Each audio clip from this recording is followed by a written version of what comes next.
नमस्कार, मी विक्रांत शंखे. महाराष्ट्र जीवन न्यूज मध्ये तुमच्या सगळ्यांचं स्वागत आहे.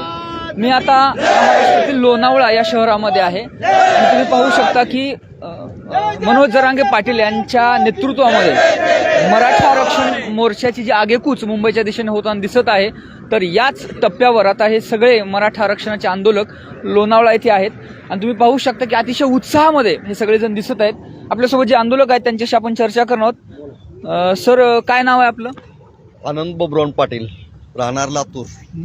मला तुमच्याकडून हे जाणून घ्यायला आवडेल की तुम्ही जालना पासून इथपर्यंत सोबत निघालेला आहात. तर आतापर्यंतची एकंदर व्यवस्था कशी होती आणि एक सगळं आम्ही पाहतो की नियंत्रित सुनियंत्रित पद्धतीनं सुरू आहे, लोकांमध्ये उत्साह आहे. तर या विषयाबद्दल काय सांगाल की कशा पद्धतीने तुम्ही इथपर्यंत आलात आणि काय काय व्यवस्था सध्याला आहे मोर्चाची?